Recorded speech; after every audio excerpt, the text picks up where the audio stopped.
Hello, it's me, Shadow Detective, and today I'm conducting an investigation into the words of Jake Rix, who has said that if he was dropped in Africa with practically nothing, he would be able to come out in a private jet. Let's watch the video now.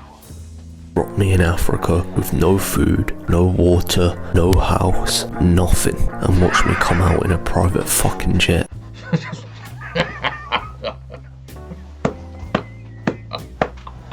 In Africa! Africa's a really big place, you know. I don't think this guy really understands how big Africa is.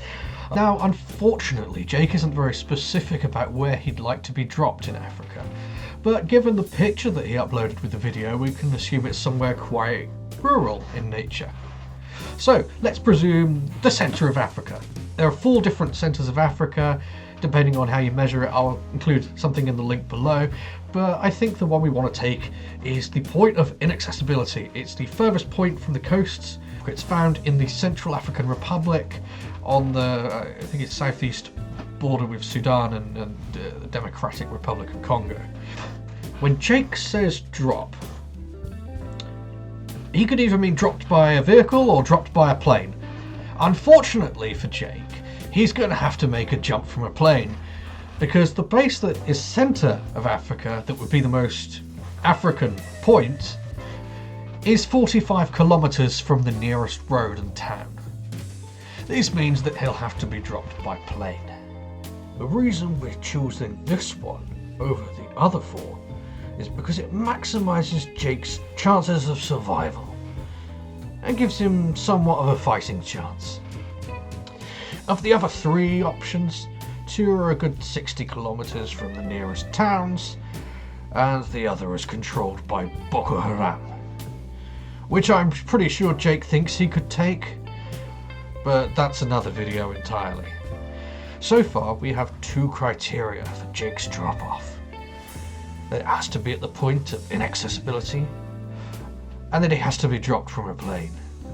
But we also need to consider the other conditions that Jake himself sets out for in this challenge. Point 1, no food. Point 2, no water. Point 3, no house. And point 4, nothing. Point 1, no food. The nearest town to the point of inaccessibility is 45 kilometres at least from the point itself.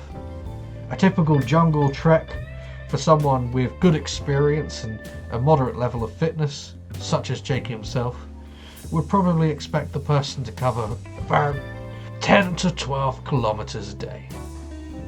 This means that Jake would probably take a good 4 days to get to the nearest village. And since you could survive 2 to 3 weeks without food, it'd probably be okay. However, the nearest town is Obor, a place that's seen quite a bit of military action in the past few years, and is the point of civil war and related violence.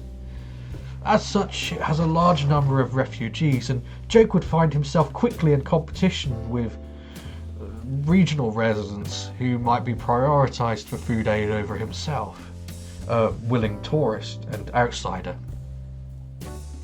The likelihood of him getting lost on the way to this place is also quite high, because he'd have to travel in a straight line from point A to point B, from the point of inaccessibility to Obor. How would he know where to go?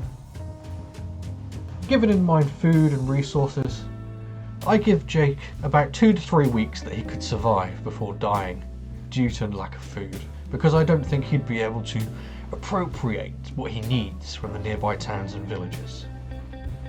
This brings us to point 2, no water. Jake needs to find clean drinking water within 72 hours or his body is done for. It's gone, he's dead. That's it. Now, this is particularly tricky. The area that Jake has to traverse through is dense tropical forest. I mentioned earlier that the peak walking speed of an experienced person in this terrain is about 12 kilometers a day.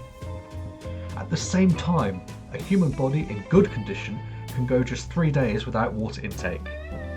If Jake was well rested, didn't exert himself and was in a moderate climate, he could last this 72-hour period. However, at 12 kilometers a day, he'd still fall short of reaching Obo by a good 9 kilometers. At the same time, the hot temperature and physical exertion required to trek through dense jungle would mean that Jake's body would be hard pressed to reach 72 hours. It would be likely that Jake would need to drink some kind of natural water source along the way. In doing so, he'd probably likely contract some kind of nasty protozoan, a bacteria or a virus, and he'd do this in order to just make it to the town of Obo. And even if he did get to the town, only 37% of the population of the Central African Republic have access to clean drinking water.